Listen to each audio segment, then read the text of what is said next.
कक्षा 11 की पाठ्य पुस्तक आरोह के पाठ 5 गलतालोह के भाग 2 का अध्ययन करेंगे। वर्षा के दिनों में नदी पार करने की कठिनाई को देखते हुए वंशीधर ने नदी पार के गांव में एक यजमान के घर पर मोहन का डेरा तय कर दिया था। अर्थात जब नदी में वर्षा के कारण पानी का बहाव ज़्यादा हो जाता था तो वंशीधर को चिंता थी कि नदी पार करते समय मोहन को खतरा न हो। इसी कारण उन्होंने एक यजमान के घर उनका डेरा तय किया। घर के अन्य बच्चों की तरह मोहन खा पी कर स्कूल जाता और छुट्टियों में नदी उतार पर होने पर गांव लौट आता था।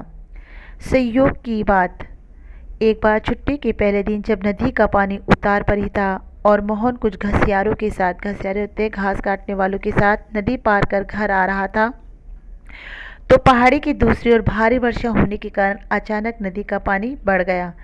पहले नदी की धारा में झाड़ झंकार और पात पतेल आने शुरू हुए तो अनुभवी घसियारों ने तेजी से पानी को काटकर आगे बढ़ने की कोशिश की, लेकिन किनारे पहुंचते न पहुंचते मटमैले पानी का रेला उन तक आ ही पहुंचा। वे लोग किसी प्रकार सकुशल इस पार पहुंचने में सफल हो सके। इस घटना के बाद वंशीधर घबरा गए और बच्चे के भविष्य को लेकर चिंतित रहने लगे। अर्थात पंडित वंशीधर घबरा गए और मोहन के विषय में चिंतित रहने लगे।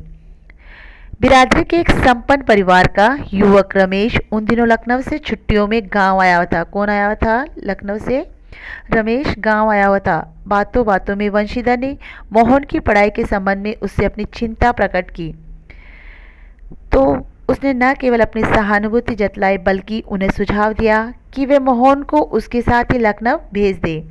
घर में जहाँ 4 प्राणी हैं, एक और बढ़ जाने में कोई अंतर नहीं पड़ता है, बल्कि बड़े शहर में रहकर वे अच्छी तरह पढ़ लिख सकेगा। वंशीधर को जैसे रमेश के रूप में साक्षात भगवान मिल गए, भगवान का रूप मिल गया। उनकी आंखों में पानी छलछलाने लगा। भरे गले से वे केवल इतना ही कह पाए कि बिरादरी का यही सहारा होता है। छुट्टियां शेष होने पर रमेश वापस लौटा तो माँ बाप और अपनी गांव की दुनिया से बिछुड़कर सहमा सहमा सा मोहन भी उसके साथ लखनऊ आ पहुंचा। अर्थात रमेश के साथ मोहन लखनऊ चला गया। अब मोहन की जिंदगी का एक नया अध्याय शुरू हुआ।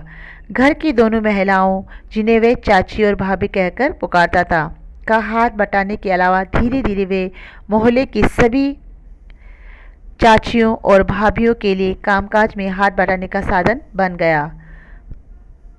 मोहन थोड़ा दही तो ला दे बाजार से, मोहन ये कपड़े धोबी को दे दे तो आ, मोहन 1 किलो आलू तो ला दे।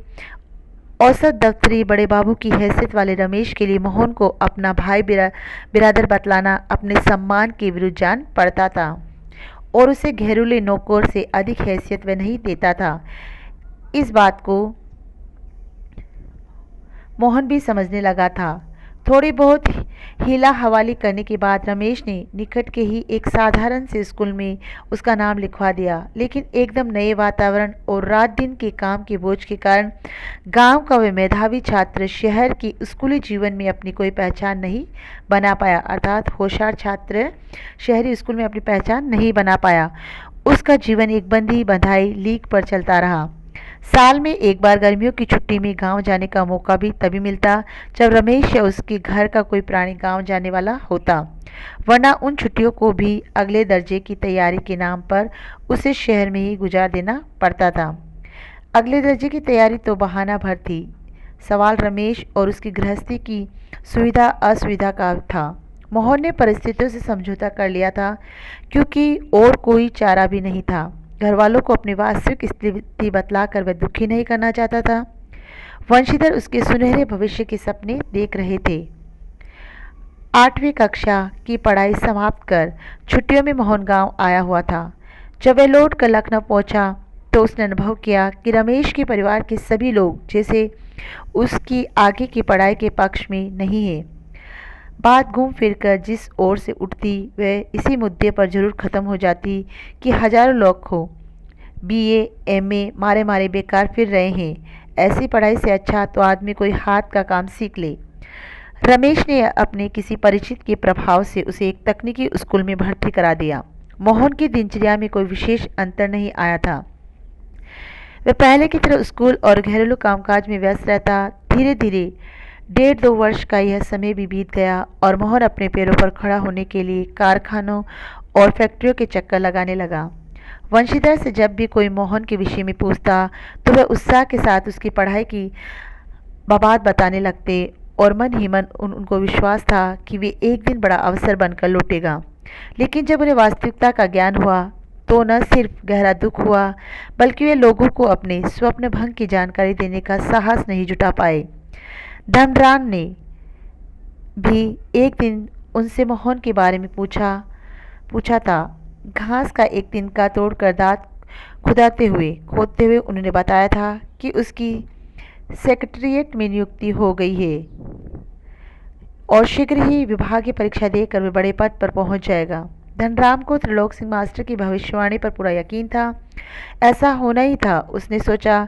दांतों के बीच में तिनका दबाकर असत्य भाषण का दोष न लगाने का संतोष लेकर वंशीधर आगे बढ़ गए थे। धनराम के शब्द मोहन लल्ला बचपन से ही बड़े बुद्धिमान थे, उन्हें बहुत देर तक कचोटते रहे। त्रिलोक सिंह मास्टर की बातों के साथ साथ बचपन से लेकर अब तक के जीवन के कई प्रसंगों पर मोहन और धनराम बातें करते रहे। धनराम ने मोहन के हुस्वे के फाल को बेल से निकालकर भट्टी में तपाया और मन लगाकर उसकी धार गढ़ दी। गर्म लोहे को हवा में ठंडा होने में काफ़ी समय लग गया था। धनराम ने उसे वापस बेद पहनाकर मोहन को लौटाते हुए जैसे अपनी भूल चूक के लिए माफ़ी मांगी हो। बेचारे पंडित जी को तो फुर्सत नहीं रहती, लेकिन किसी के हाथ भिजवा देते तो मैं तत्काल बना देता। मोहन ने उत्तर में कुछ नहीं कहा, लेकिन हुस्वे को हाथ में लेकर वह फिर वही बैठा रहा जैसे उसे वापस जाने की कोई जल्दी न रही हो। सामान्य तौर से ब्राह्मण टोले के लोगों का शिल्पकार टोले में उठना बैठना नहीं होता था। किसी कामकाज के सिलसिले में यदि शिल्पकार टोले में आना ही पड़ा तो खड़े खड़े बातचीत निपटा ली जाती थी।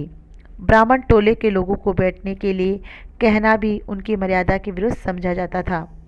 पिछले कुछ वर्षों से शहर में जा रहने के बावजूद मोहन गांव की इन मान्यताओं से अपरिचित हो ऐसा संभव नहीं था। धनराम मन ही मन उसके व्यवहार से असमंजस में पड़ा था, लेकिन प्रकट में उसने कुछ नहीं कहा और अपना काम करता रहा। लोहे की एक मोटी छड़ को भट्टी में गलाकर धनराम गोलाई में मोड़ने की कोशिश कर रहा था। एक हाथ में संडसी पकड़कर जब वे दूसरे हाथ से हथौड़े की चोट मारता तो निहाई पर ठीक घाट में सिरा न फंसने के कारण लोहा उचित ढंग से मुड़ नहीं पा रहा था। मोहन कुछ देर तक उसे काम करते हुए देखता रहा, फिर जैसे अपना संकोच त्याग कर उसने दूसरी पकड़ से लोहे को स्थिर कर लिया और धनराम के हाथ से हथौड़ा लेकर नपीतुली चोट मारते अभ्यस्त हाथों से धोखनी फूंककर लोहे को दोबारा भट्टी में गर्म करते और फिर निहाई पर रखकर उसे ठोकते पीटते सुगड़ गोले का रूप दे डाला। मोहन का यह हसीब इतनी फुर्ती और आकस्मिक ढंग से हुआ था कि धनराम को चूक का मौका ही न मिला। वे अवाक मोहन की ओर देखता रहा। उसे मोहन की कारीगरी पर उतना आश्चर्य नहीं हुआ जितना पुरोहित खानदान के एक युवक का इस तरह के काम में उसकी भट्टी पर बैठकर हाथ डालने पर हुआ था। वह शंकित दृष्टि से इधर उधर देखने लगा। धनराम की संकोच, असमंजस और धर्म संकट की स्थिति से उदासीन मोहन संतुष्ट भाव से अपने लोहे के छल्ले की त्रुटिहीन गोलाई को जांच रहा था। उसने धनराम की ओर अपनी कारीगरी की स्वीकृति पाने की मुद्रा में देखा। उसकी आंखों में एक सृजक की चमक थी जिसमें न स्पर्धा थी न ही किसी प्रकार की हार जीत का भाव।